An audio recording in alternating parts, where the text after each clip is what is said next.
Bonjour à tous et bonjour à toutes. C'est en effet notre quatrième promenade dans l'Italie antique que nous allons faire aujourd'hui à Paestum. Paestum qui se situe à une petite centaine de kilomètres, peut-être au sud de Naples. Et Paestum passe pour abriter quelques-uns des temples grecs les mieux conservés issus de l'Antiquité. Et ce sera donc en fait notre thème, notre fil conducteur pour la promenade des temples grecs en Italie. Et on va voir qu'il y a là à la fois une vérité, bien sûr, et en même temps un paradoxe. Alors, Paestum était très réputé dans l'Antiquité pour sa production de roses. Les roses de Paestum ont été chantées par les poètes. Virgile, au livre 4 des Géorgiques, dit que peut-être chanterai-je les roseraies de Paestum qui fleurissent deux fois. Les roseraies, pas seulement les rosiers. Il y a une production de roses apparemment, et de feuilles de roses et de pétales de roses à Paestum dans l'Antiquité, au point qu'on peut se demander si on ne fabrique pas dans la région du parfum à base de roses, probablement.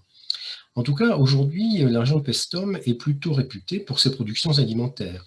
C'est la zone de production de la mozzarella di bufala, comme vous le savez sûrement. Mais à Paestum, on a aussi une grande production d'artichauts. Vous savez sans doute que l'Italie est de loin le premier producteur mondial d'artichauts. Et les artichauts de Paestum, et de Gros Mola en particulier, sont particulièrement réputés. Alors aujourd'hui, je parlerai quand même plus des temples grecs que des artichauts. Et ces temples grecs de Paestum, plus exactement de Poséidonia. Poséidonia est le nom grec de cette ville, et le nom sous lequel on la connaît aujourd'hui, Paestum, a une consonance latine. Cela revient à dire donc que l'histoire de Paestum n'est pas que une histoire grecque, il y a aussi d'autres dimensions que je vais m'efforcer de faire apparaître dans ce petit exposé. Alors, nous commençons donc par jeter un œil au temple, on va en parler dans la troisième partie de mon exposé, donc le temple de Poséidon et la basilique, comme on dit. Et j'insiste donc sur une première idée, qui est cette idée que Paestum est un site célèbre et grec en Italie. Paestum est d'abord une colonie grecque qui a été fondée par une métropole, la métropole de Sybaris. Sybaris, c'est ici, donc sur la côte ionienne de l'Italie, Poséidonia et Sybaris. Et Sybaris était elle-même une colonie d'une cité située dans le Péloponnèse, Éliquée. Donc, on peut dire que Sybaris a été fondée lors de la première vague de colonisation, donc au 8e siècle, à la fin du 8e siècle, au début du 7e, et que lors de la deuxième vague de colonisation, eh bien, c'est Poséidonia qui a été fondée. On date la fondation de Poséidonia à peu près de 600 avant Jésus-Christ, ce qui en fait une contemporaine exacte de Massalia. Massalia a été fondée aussi en 600 avant Jésus-Christ. Donc, une colonie de Sybaris qui était elle-même une colonie d'Éliquée. C'est un phénomène qui n'est pas rare, même si ce n'est pas la règle générale. Et qu'est-ce que c'est qu'une colonie dans l'Antiquité grecque? Le mot colonisation a été employé autrefois, il est employé par l'auteur de la carte que vous avez sous les yeux. Aujourd'hui, les historiens auraient peut-être plutôt tendance à conserver le mot grec, simplement, apoikia. Parce que le mot colonisation, surtout de nos jours, est encombré par toute une série de connotations, toute une série d'idées exactes ou fausses. Et donc, il vaut mieux ne pas faire d'anachronisme en la matière, parler de ce qui se passe dans le bassin de la Méditerranée au 7e, au 6e siècle avant Jésus-Christ. La colonie, c'est une bouture. C'est une bouture qu'une cité décide de transplanter, décide d'aller installer sur d'autres rivages. Et il y a donc un lien entre la métropole et la colonie. Ce lien, je vais essayer de l'éclaircir un peu, mais un lien qui est relativement ténu. La bouture est transplantée, si je file la métaphore, la bouture est transplantée par un chef, par un leader, on pourrait dire, on appelle cela en grec un oikiste, laïciste, et qui va être le fondateur de la colonie, qui va être l'organisateur des premiers temps de cette nouvelle cité. Et ce qui marque une colonie en général, c'est l'existence, la référence à un fondateur, un laïciste, donc, et même très matériellement, l'existence dans la ville de la tombe de laïciste. Et c'est ce que l'on voit à Paestum. Donc il y a cette bouture de Sybaris, je reviendrai bien sûr sur les temples, et puis il y a dans la, dans la, dans la cité, dans la colonie, il y a la tombe de Leukiste. Alors, ces liens entre métropole et colonie, quels sont-ils? On fait de l'anachronisme si on considère qu'il s'agit d'une colonie qui est destinée à approvisionner la métropole en marchandises, en produits alimentaires ou en matières premières diverses. Ça, c'est de l'anachronisme. La colonisation européenne du XVIIe et du XVIIIe siècle avait peut-être cette fonction, mais certainement la colonisation grecque n'avait pas cette fonction-là. Le lien entre métropole et colonie est assez ténu. Les fouilles archéologiques ne permettent pas de montrer, à travers les céramiques par exemple, un lien matériel entre la métropole et la colonie. Ce que l'on trouve à Sybaris ou à Poséidonia comme céramique, ce sont des céramiques de Corinthe. On ne trouve pas de céramique de Sybaris à Poséidonia et on ne trouve pas de céramique d'Éliquée à Sybaris. Donc le lien matériel, le lien économique n'existe pas vraiment. Y a-t-il un lien politique? C'est très très peu vraisemblable. Par exemple, Sybaris, la métropole de Poséidonia, on bute à l'hostilité de sa voisine, donc Crotone, en 510 avant Jésus-Christ, même si Sybaris est détruite par sa voisine en 510 avant Jésus-Christ, on n'a pas l'impression que Poséidonia soit particulièrement ému par cette destruction de sa métropole. On ne vole pas à son secours, autrement dit. Donc, le lien qui peut exister, c'est un lien culturel, c'est un lien religieux peut-être, mais guère plus. Alors donc, Poséidonia, une colonie grecque, et Poséidonia aussi une cité grecque. Une cité grecque qui s'installe dans une petite plaine littorale. Vous avez là donc un schéma évoquant le territoire de Poséidonia. Entre Poséidonia et l'embouchure du petit fleuve qui est là, qui s'appelle le Sélé, il y a une dizaine de kilomètres. C'est donc là, ça donne une idée de la taille de ce qu'on appelle en termes techniques la Chora, le pays de Poséidonia. C'est assez restreint. Et le scénario est à chaque fois le même en matière d'apoïkia, de colonie, c'est que lorsque les colons grecs arrivent, eh bien, la zone est déjà peuplée, en fait, est déjà occupée par une population qui est repoussée dans les montagnes environnantes ici. C'est une population lucanienne qui est repoussée dans les montagnes environnantes à quelques kilomètres. Et donc la cité est ainsi installée. Une cité, pour les anciens, j'ai déjà eu l'occasion de le dire, je pense, c'est un choix que fait une communauté d'hommes et de femmes de vivre en commun autour de valeurs communes, autour de cultes, autour de dieux communs.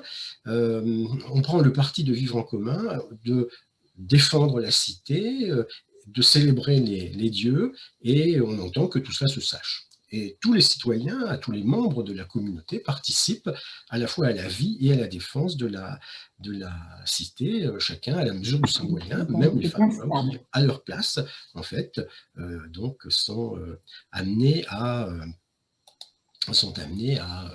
contribuer à la vie de la cité. Une cité, c'est donc une communauté politique, au sens tout à fait précis du terme, avec des caractéristiques qui en découlent. Par exemple, le fait que la cité vit sous l'empire des lois qu'elle a décidées elle-même. On dirait indépendance en latin, ça se dit autonomie en grec. Et donc, voilà comment on peut se représenter Poséidonia. Et certainement, Poséidonia est une cité plus caractéristique des cités grecques que ne l'est Athènes. Athènes est la cité grecque la mieux connue, de très loin. Mais c'est une cité très différente des autres. Elle est beaucoup plus grande, la population est bien plus nombreuse. À la grande époque d'Athènes, au 5e siècle, on a calculé qu'il pouvait y avoir peut-être 40 000 citoyens, plus tous ceux qui ne sont pas citoyens, plus les femmes, plus les esclaves, plus les étrangers. Donc ça fait une population très très nombreuse. Rien de tel à Poséidonia, évidemment.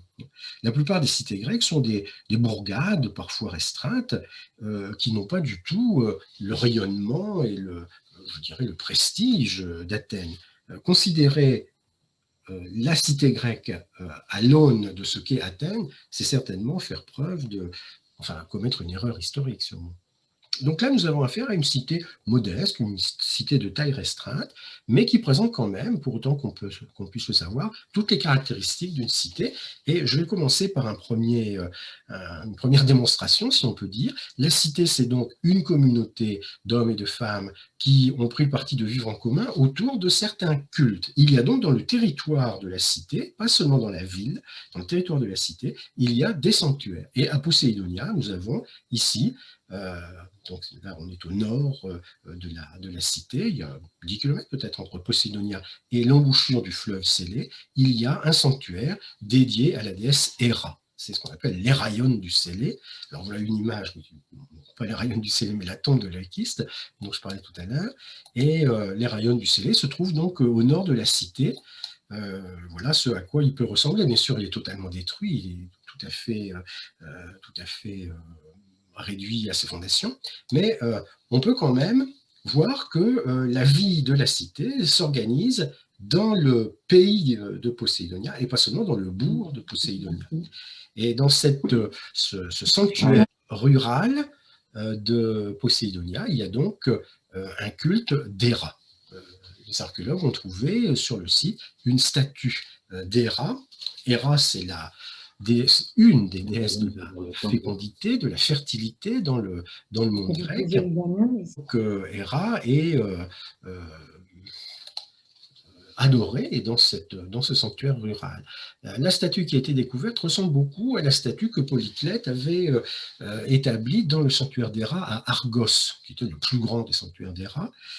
Polyclète, un grand sculpteur grec, qui aménage, qui installe une statue chryséléphantine d'Héra, qui devait ressembler à cela, c'est-à-dire une déesse assise, ayant dans la main droite une fiale, c'est-à-dire un petit vase destiné à permettre des libations, et dans la main gauche, comme vous le voyez, une grenade, ici.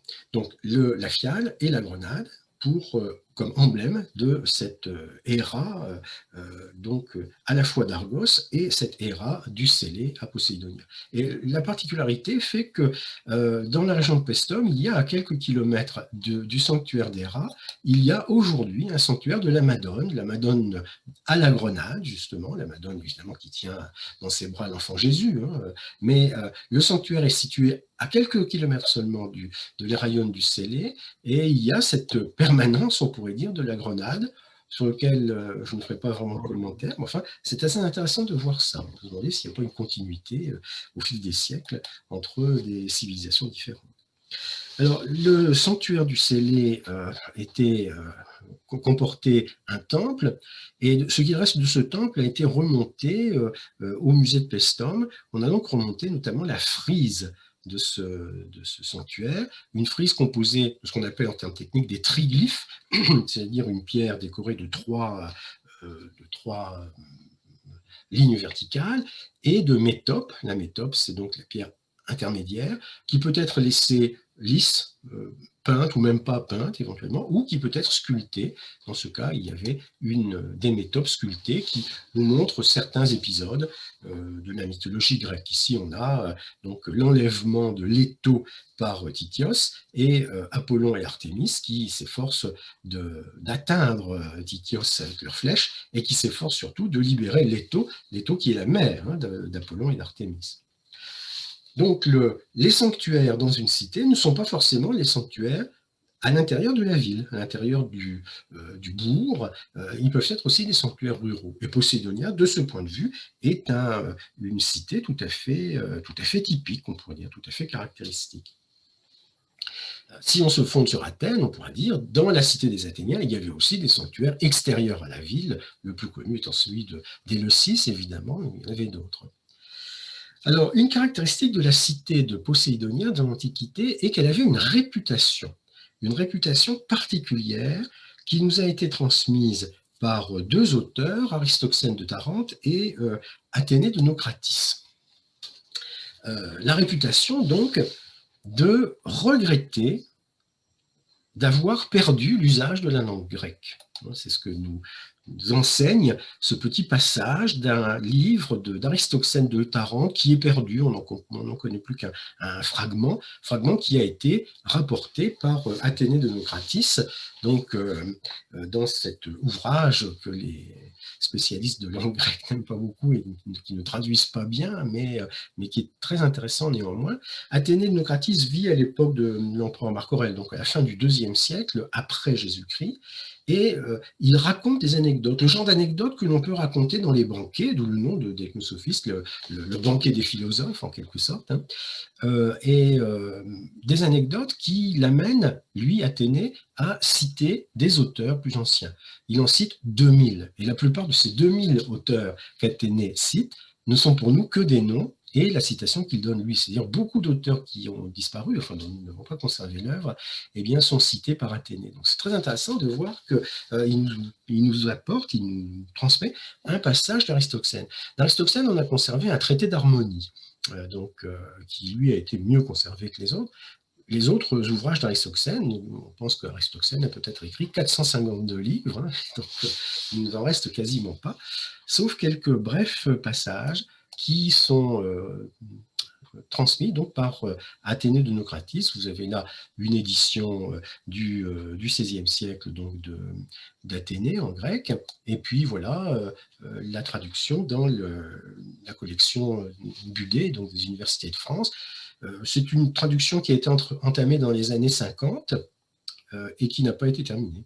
C'est-à-dire que le passage d'Aristoxène ne figure pas dans cette traduction. Là, on a les deux premiers livres et le passage d'Aristoxène figure au livre 14. La dernière traduction complète en français du banquet des philosophes d'Athénée de Naucratis date de la fin du XVIIIe siècle. Donc il y a à faire, si on veut traduire du grec, avec Athénée. Alors que nous dit-il ? C'est pourquoi Aristoxène écrit dans les Symmicta Symphotica, donc les mélanges pour le banquet, Aristoxène écrit donc « Nous nous comportons, dit-il, comme les Poséidoniates qui habitent dans le golfe Tyrsénien. Ceux-ci, qui à l'origine étaient des Grecs, se sont barbarisés en devenant des Étrusques ou des Romains. Ils ont changé de langue, ainsi que le reste de leurs coutumes, mais célèbrent aujourd'hui encore une seule de leurs fêtes grecques, à l'occasion de laquelle ils se réunissent pour rappeler le souvenir des anciens mots et des anciennes institutions, tout en se lamentant auprès des uns et des autres, puis, après avoir répandu beaucoup de larmes, s'en retournent chez eux. Ainsi donc, dit Aristoxène, nous aussi, après que les théâtres se sont barbarisés et que cette musique si répandue s'est grandement corrompue, désormais peu nombreux, nous nous rappelons entre nous ce qu'était la musique. Telles sont les paroles d'Aristoxène.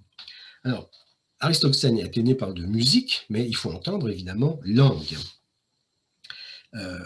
Les Poséidoniates, d'après Aristoxène, se lamentent d'avoir perdu l'usage, d'avoir abandonné l'usage de la langue grecque, d'avoir été en quelque sorte barbarisé. Le barbare, c'est celui qui ne sait pas parler le grec et qui ne peut prononcer que des onomatopées sans grande signification. Et les Poséidoniates donc, sont réputés pour avoir abandonné l'usage de la langue grecque. Alors, est-ce vrai ? À l'époque d'Athénée de Naucratis, à la fin du IIe siècle après Jésus-Christ, il est vraisemblable en effet qu'à Poséidonia, on parle le latin et pas le grec. Mais à l'époque d'Aristoxène, Aristoxène vit au IVe siècle de notre ère, c'est peu vraisemblable. Donc c'est peut-être une légende ou une anticipation. En tout cas, c'est là un thème répandu dans l'Antiquité que les Poséidoniates non seulement ont perdu l'usage de la langue grecque, mais se lamentent sur ce fait. Et cela a donné l'idée à un poète grec du début du XXe siècle, Constantin Cavafy, l'un des grands auteurs de la littérature grecque moderne donc, du XXe siècle, qui a été introduit en France par Marguerite Yourcenar. Eh bien, Cavafy a repris ce thème et l'a formulé dans un texte qu'il a préparé et qui est consacré à Poséidonia et consacré à l'abandon de la langue. La langue grecque, les gens de Poséidonia finirent par l'oublier, tant de siècles mêlés, aux Tyrrhéniens, aux Latins et autres étrangers. Le seul vestige qui demeurait était une fête grecque avec de belles cérémonies, des lyres, des flûtes, des joutes et des couronnes. À la fin de la fête, ils avaient l'habitude de se raconter leurs anciennes coutumes, de prononcer à nouveau des noms grecs que seuls quelques-uns pouvaient comprendre encore, et leur fête s'achevait dans la mélancolie, car ils se souvenaient d'avoir été des Grecs, des Italiotes aussi pendant un temps, À présent, comment en sont-ils arrivés à vivre, à parler en barbare et à s'être arrachés, horreur, à l'hellénisme? Alors, oui, s'être arraché à l'hellénisme, bon, Kadhafi considère que c'est le sort le pire qui puisse arriver à un homme, probablement, mais le fait est que Poseidonia est incontestablement une cité grecque à l'origine, mais qu'elle cesse de l'être. Elle cesse de l'être, elle n'est pas que grecque, elle devient une cité lucanienne, puis elle deviendra une cité romaine ensuite. Alors, une cité lucanienne. Les Lucaniens sont les habitants de la région avant l'arrivée des Grecs, c'est-à-dire avant 600 avant Jésus-Christ. Et lorsque les Grecs s'installent et fondent Poseidonia, eh bien, ils repoussent ces habitants dans les montagnes environnantes. Mais les Lucaniens descendent de leur montagne, si on peut dire, et s'emparent de Poseidonia. Strabon nous explique que cela s'est produit en 420 avant Jésus-Christ.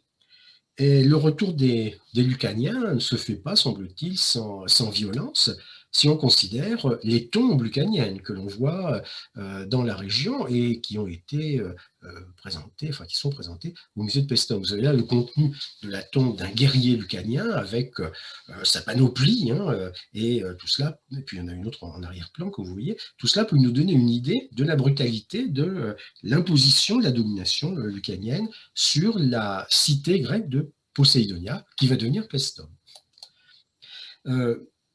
Dans la région de Paestum, on trouve aussi des tombes de ces guerriers lucaniens. Il y en a une centaine.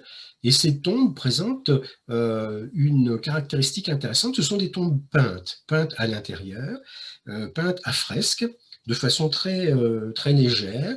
Et ces scènes peintes dans les tombes mettent en scène des guerriers, vous les voyez ici, des guerriers qui partent au combat, ou alors il y a aussi ici des femmes qui apparemment s'occupent des guerriers blessés, voire morts. Et puis il y a aussi cette scène qui est ici et qui est très, très intéressante. Apparemment, ce sont des jeux qui sont organisés, des combats rituels qui sont organisés en mémoire des morts, des jeux funèbres en quelque sorte. Donc les tombes lucaniennes d'Origine de Paestum, qui datent du IVe siècle avant Jésus-Christ, nous expliquent que les jeux funèbres sont des jeux lucaniens. Or, les jeux funèbres, c'est l'origine des combats de gladiateurs. Et toute la littérature antique, latine en tout cas, nous explique qu'au contraire, les jeux de gladiateurs ont une origine étrusque. Donc ce que nous disent les textes, c'est que les jeux de gladiateurs sont d'origine étrusque, et ce que l'on voit sur les images, sur les peintures, sur les fresques des tombes lucaniennes apparemment, c'est qu'il s'agit plutôt d'une origine lucanienne. Dans les fresques étrusques, on ne voit pas de gladiateurs, mais dans les fresques lucaniennes, on voit des combattants, ce ne sont pas encore des gladiateurs. Alors, ces tombes lucaniennes, avec leur peinture, eh bien, sont un témoignage de la peinture de l'Antiquité. Vous savez que la peinture de l'Antiquité a été très mal conservée.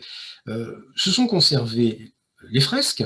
Une fresque, c'est quand même relativement solide, dès lors qu'on n'endommage pas le mur. Il ne faut pas croire que la fresque ne résiste pas à la lumière, par exemple, elle résiste très bien. La fresque, c'est du ciment, en réalité. La peinture s'est conservée aussi lorsqu'elle avait été transposée sous forme de mosaïque. Les mosaïques se conservent aussi à peu près. Mais c'est la peinture de chevalet, c'est la peinture sur toile, la peinture sur bois éventuellement, qui ne s'est pour ainsi dire pas conservée. Donc la découverte de ces tombes lucaniennes dans les années 60 a été intéressante parce qu'elle montrait un exemple de peinture antique qui soit inspiré par les schémas grecs ensemble. Et donc, cela a été apprécié au moment de la découverte. En tout cas, la domination lucanienne sur Paestum, maintenant il faut dire Paestum, dure jusqu'à l'arrivée des Romains dans le sud de l'Italie, donc à partir du IIIe siècle, à partir des guerres puniques, et donc Paestum devient dans ce cas une cité romaine, une colonie romaine. Alors, qu'est-ce que ça signifie pour Paestum de devenir une colonie romaine? Eh bien, ça signifie simplement qu'on va modifier l'organisation de la ville. D'abord, la tombe de Leukis, qu'on a vu tout à l'heure, va être recouverte d'un tumulus, et puis on va organiser ce qu'il faut dans une cité romaine, c'est un forum. c'est-à-dire une place, plus ou moins géométrique, ça dépend de l'espace dont on dispose, avec des bâtiments essentiels, comme par exemple un temple, comme par exemple une colonnade, un portique, et puis des bâtiments permettant d'abriter les activités en cas donc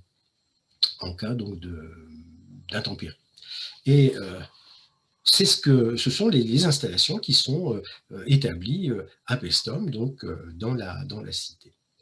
Alors, ce qui reste de l'époque romaine de Paestum, ce ne sont pas des faits importants, ce ne sont pas des bâtiments considérables, vous voyez qu'ils sont de taille modeste, mais il y a quelques inscriptions significatives. Vous avez une première inscription qu'on voit au musée de Paestum, qui nous raconte un certain nombre de choses, une inscription votive en tout cas, mais surtout, ce qui est intéressant dans cette inscription, c'est le nom du dédicataire.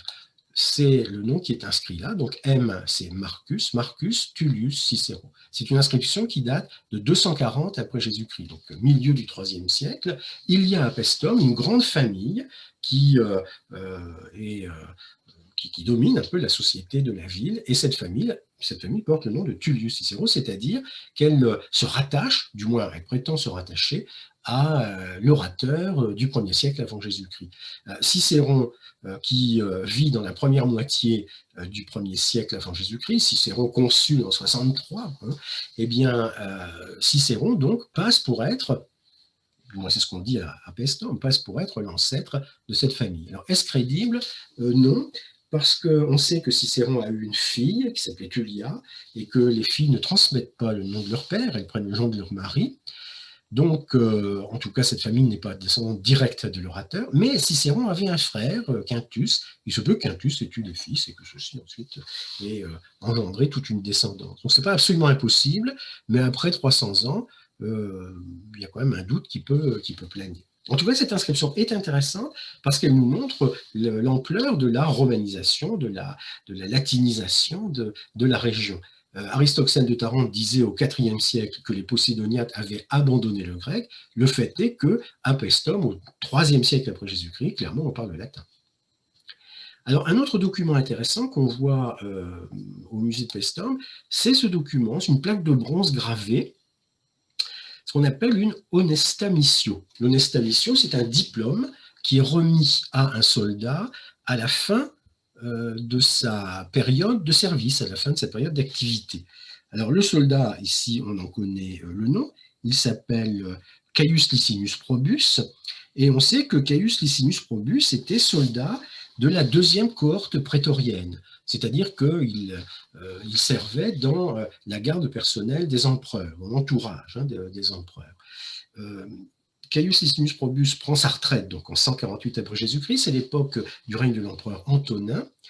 Et donc, que contient cette honesta missio? Bien, d'une part, la reconnaissance des bons et loyaux services, d'autre part, l'attribution du droit de cité romain si on ne l'a pas déjà. Il se trouve que Caius Licinius Probus ne l'avait pas encore, donc il l'obtient pour lui, pour sa femme et pour ses enfants.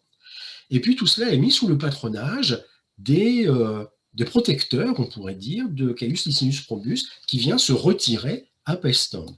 Et donc, au verso de cette plaque de bronze, il y a une liste de 7 noms de citoyens considérables de Paestum, parmi lesquels il y a donc ici, c'est le premier nom mentionné, Lucius Digitus Valens. Alors, Digitus Valens, c'est le nom d'une famille importante de Paestum au IIe siècle. Tullius Cicéron, c'était le nom d'une famille importante de Paestum au IIIe siècle.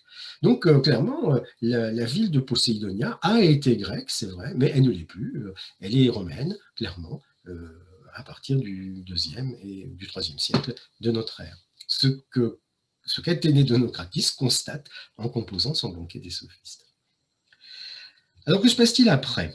Eh bien, après toute la région, après la grandeur de Rome, toute la région est un petit peu délaissée, la ville de Poseidonia, la ville de Paestum tombe un petit peu dans l'oubli, c'est ce qui explique la bonne conservation des temples, et et puis la malaria s'étend sur toute cette zone, et il ne se passe pas grand-chose, en fait, au Moyen-Âge, rien qui mérite d'être mentionné vraiment.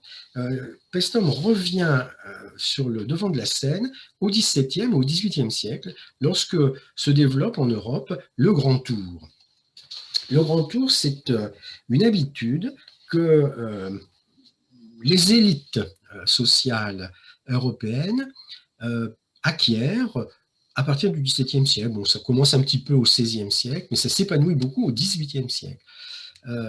Donc, les membres de l'élite sociale, dans leur jeune temps, les garçons surtout, parfois les filles, font le tour de l'Europe. Enfin, plus exactement, ils vont dans la partie méditerranéenne de l'Europe. Ils vont en Italie, ils peuvent aller jusqu'en Grèce, jusqu'au Proche-Orient, jusqu'en Perse pour les plus aventureux, mais en tout cas en Italie. Et au fond, quand vous êtes à Paestum, vous n'êtes pas obligé d'aller jusqu'en Grèce pour voir les temples grecs, vous les voyez à Paestum. Et puis en plus, à Paestum, au XVIIIe siècle, vous n'êtes pas dans l'Empire ottoman, c'est plus facile d'admirer des temples grecs à Paestum que d'aller jusqu'en Grèce. Donc Paestum devient une étape importante pour le Grand Tour.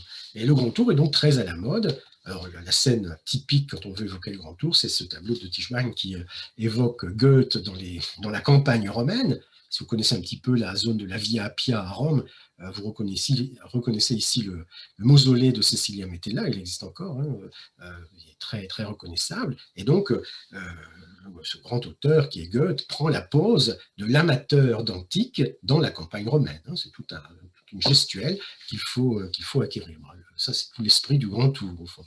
Ou alors, autre image pour évoquer le Grand Tour, c'est ce tableau, bon, c'est un peintre mineur, hein, joli, qui nous donne en tout cas une vue intéressante de l'état de Paestum au milieu du XVIIIe siècle. Il y a encore la muraille de la ville, elle n'existe plus aujourd'hui.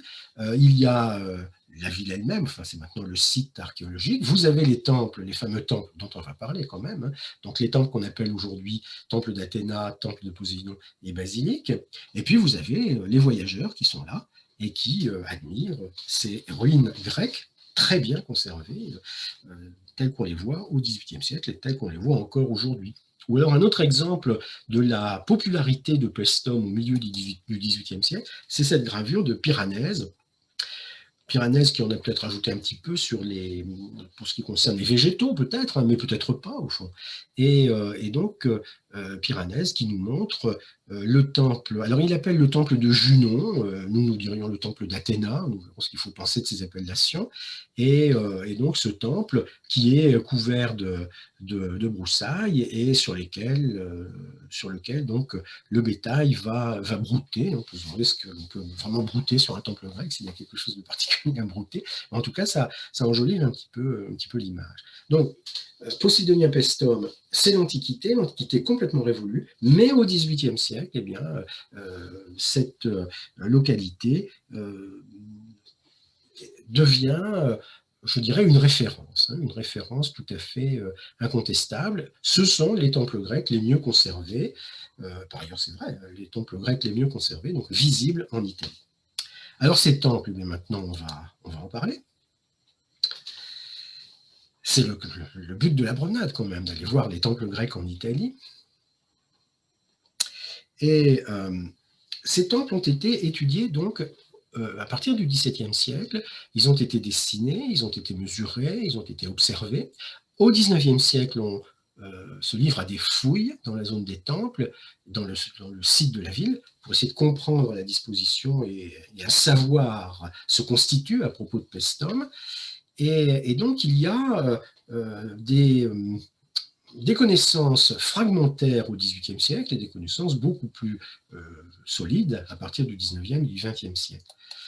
Connaissances fragmentaires que l'on voit dans la dénomination qui est accordée au temple. Alors, voilà une vue aérienne de la ville. Donc le site archéologique, évidemment, les fondations des bâtiments, les trois temples dont on va parler, les rayons du Célé se trouvent à 9 km au nord, hein, dans cette direction, et donc la dénomination qui est donnée à ces temples. Le temple que vous voyez là, aujourd'hui on l'appelle temple d'Athéna, Piranèse l'avait appelé temple de Junon. Junon et Athéna, ce n'est pas la même personne. Le temple qui est ici, c'est le plus grand, c'est le plus célèbre. On l'appelle aujourd'hui temple de Poséidon. Au XVIIIe siècle, c'est le temple de Neptune. Poséidon et Neptune, ce n'est pas le même dieu.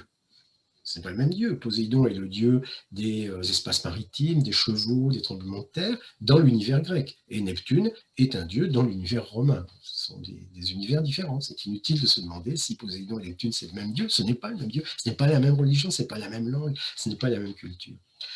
Et ce troisième temple, on l'a appelé la basilique, et puis on a fini par l'appeler le temple d'Héra.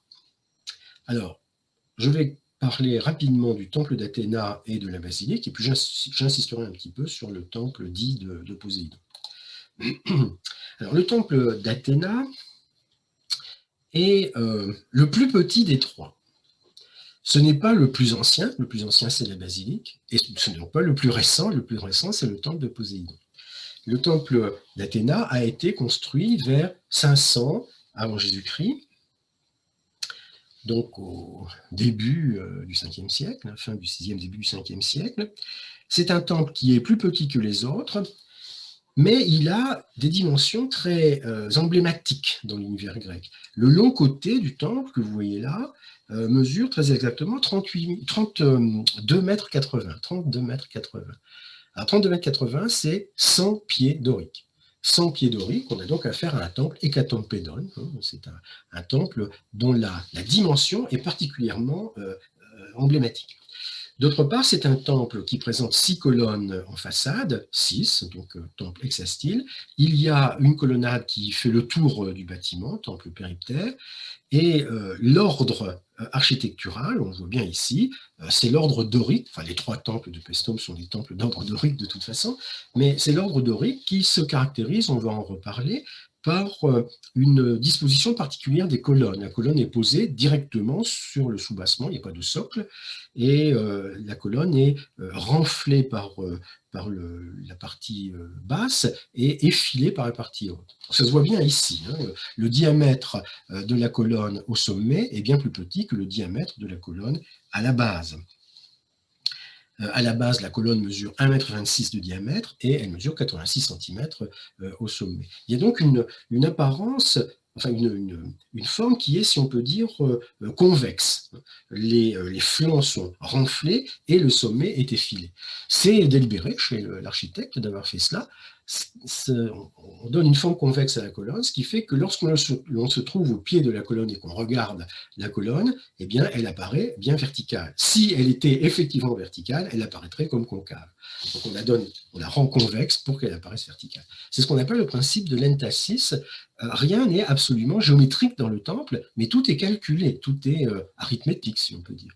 Il y a des rapports, des proportions qui ont été calculées de manière tout à fait précise. C'est vrai pour les 3 temples, c'est donc vrai pour celui-là. Le temple est attribué aujourd'hui à Athéna.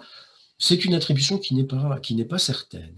À l'époque de Piranèse, on attribuait à Junon, ce n'est pas certain non plus, bien sûr. Comment connaître l'attribution? Bon, l'idéal, ce serait de trouver des inscriptions qui nous disent, voilà, ce temple a été dédié à telle divinité. Ça arrive parfois, mais ce n'est pas le cas pour celui-ci. Ou alors, et on peut éventuellement trouver dans les proportions, dans la forme particulière du temple, une référence à un autre temple dont on connaît la divinité tutélaire, et dans ce cas, on peut éventuellement établir un parallèle. Ça n'est pas le cas pour ce temple. Donc, temple d'Athéna, c'est une appellation conventionnelle, mais qui n'est pas certaine.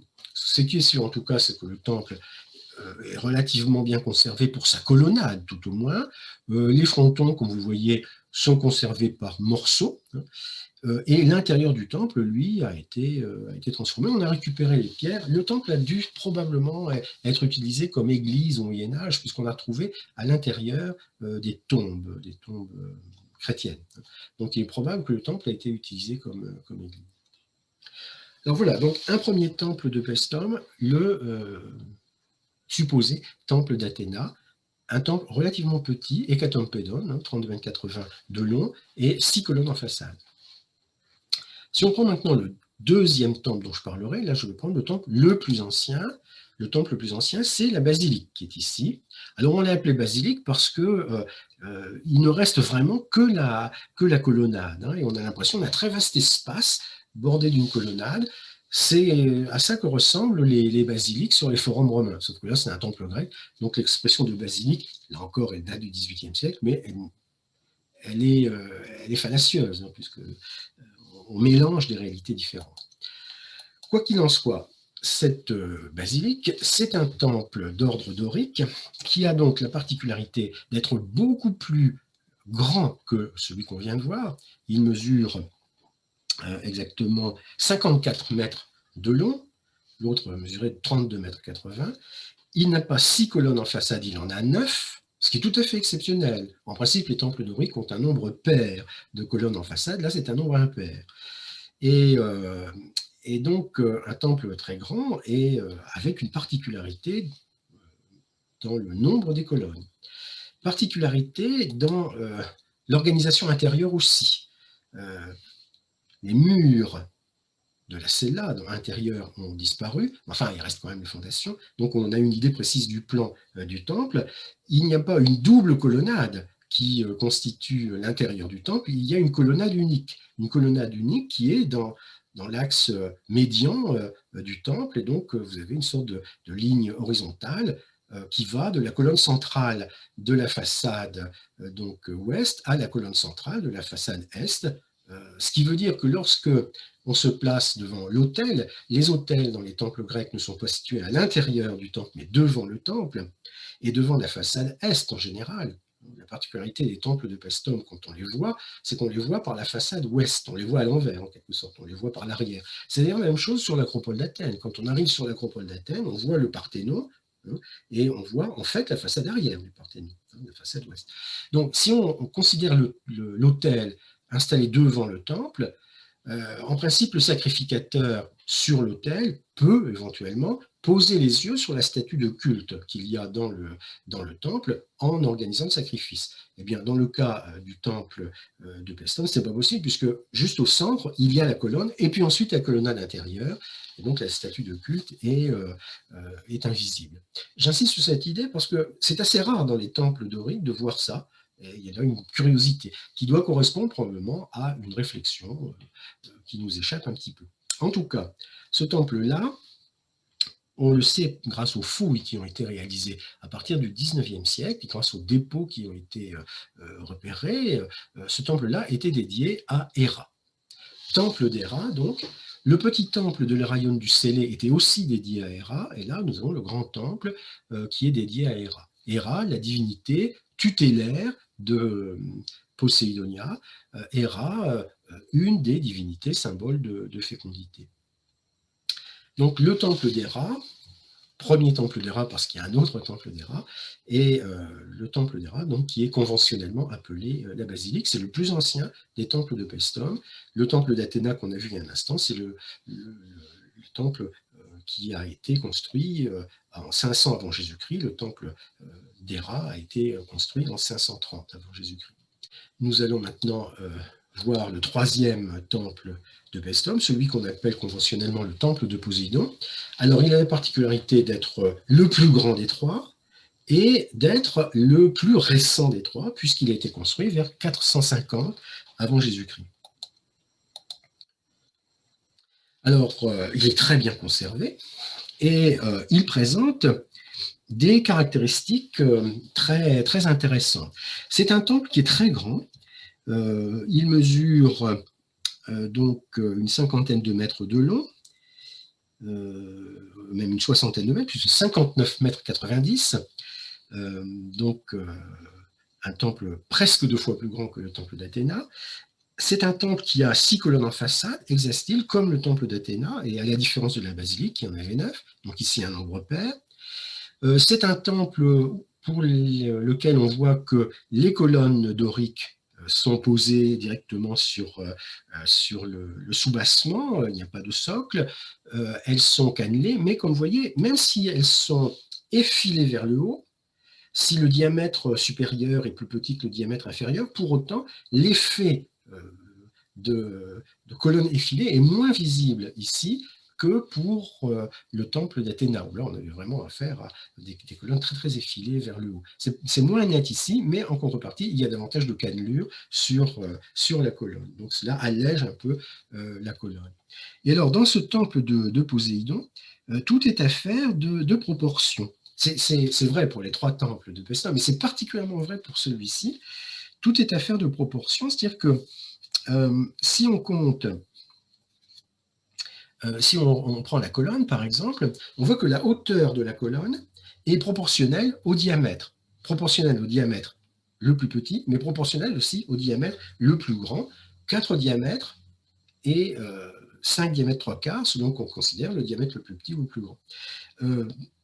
Entre chaque colonne, il y a une distance qui est de 1 diamètre. Donc 1 diamètre ici entre les 2 colonnes à la base.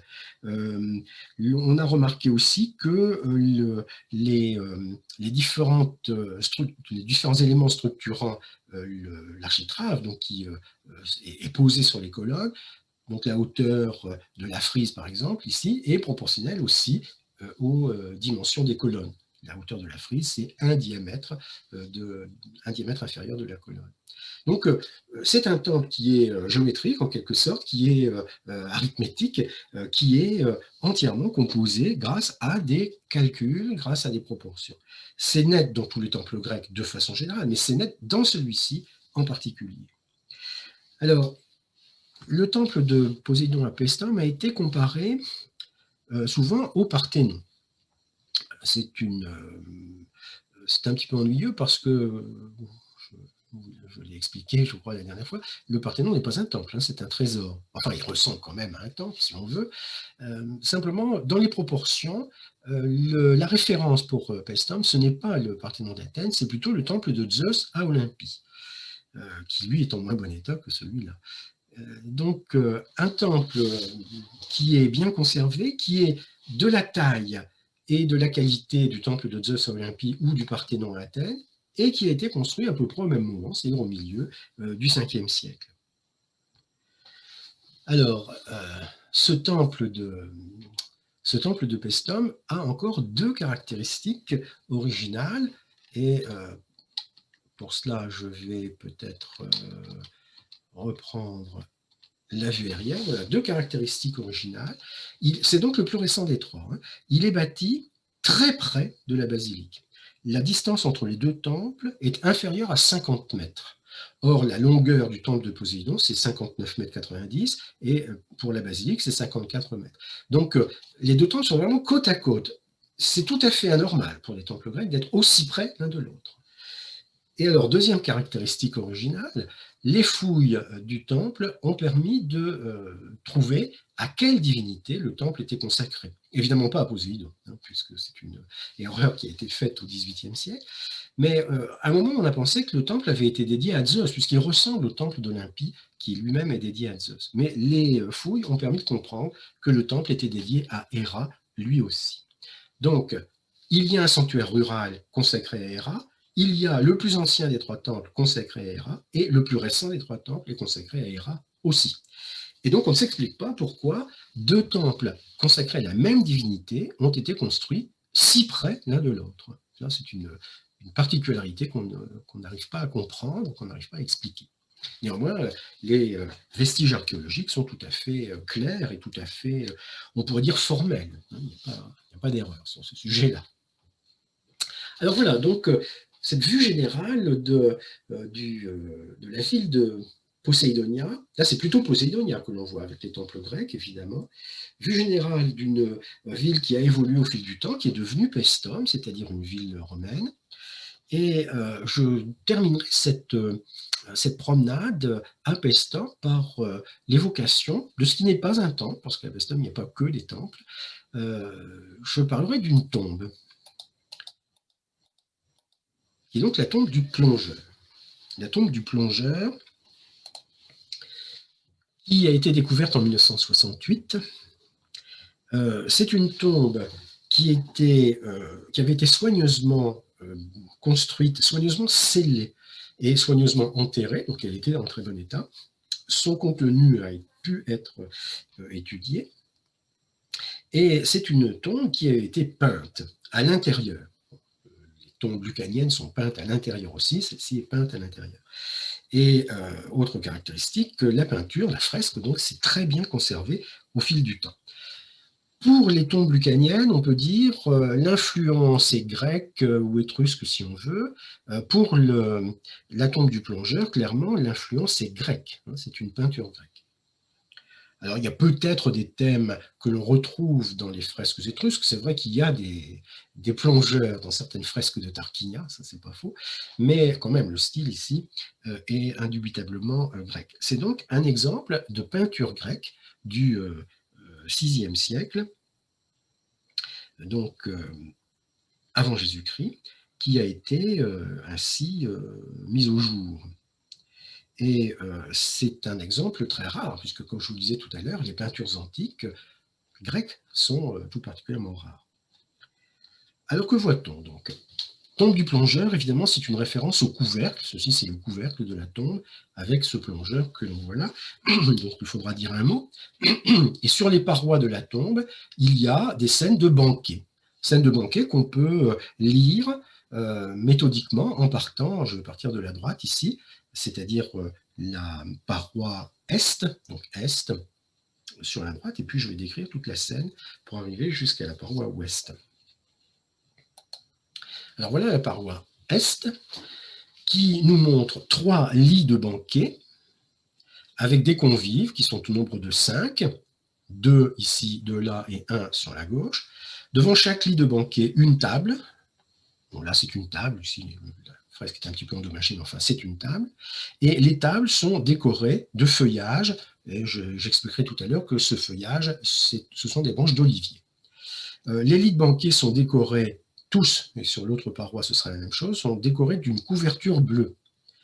Et les convives sont donc installés sur leur lit et se livrent à diverses activités. On voit qu'ici, on se prépare à boire, on a le kilix dans la main.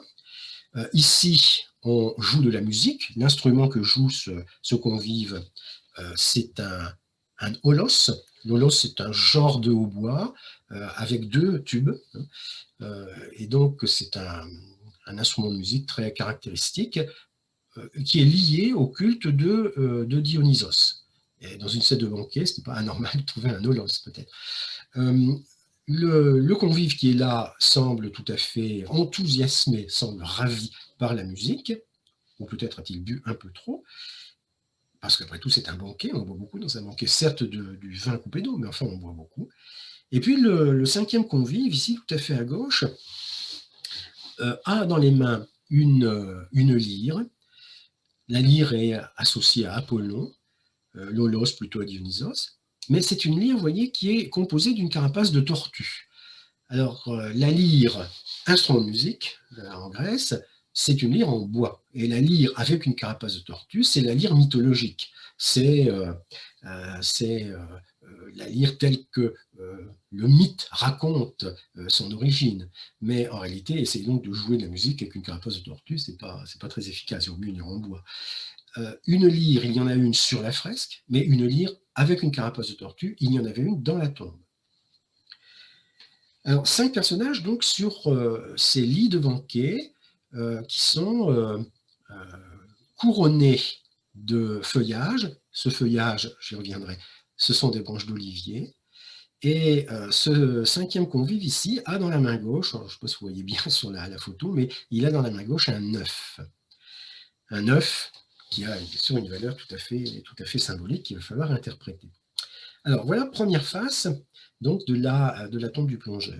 Si on avance, on va trouver ici la paroi donc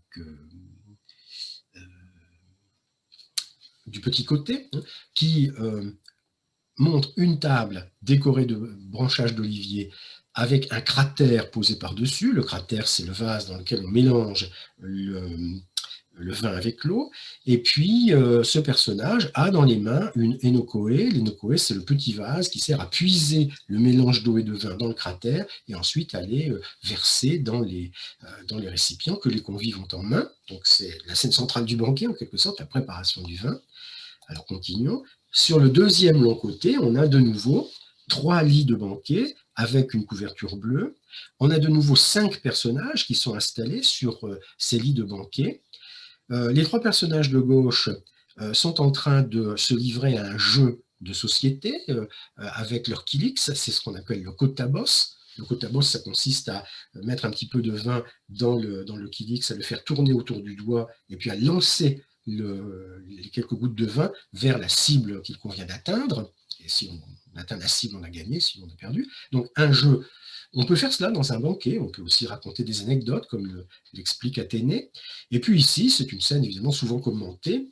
Dans la tombe du banquier, dans la tombe du plongeur, on a 2 convives qui sont enlacés, qui sont en pleine séduction amoureuse, bien sûr.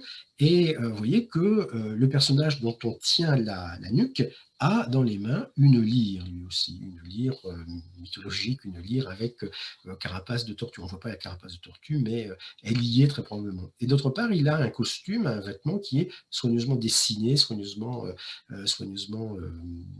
comment dirais-je, représenté. Dans la hiérarchie des places dans le banquet, cette position-là, le numéro 2 du premier lit, c'est la place d'honneur. Et donc ce personnage est à la place d'honneur, et peut-être qu'on peut y voir une évocation du défunt qui est enterré dans la tombe. Donc le deuxième long côté et le deuxième petit côté nous montrent ici, donc toujours avec le drap bleu que vous voyez là, nous montre l'un des convives peut-être partant pour une procession précédée par un joueur ou une joueuse d'Olos et suivie par un autre personnage.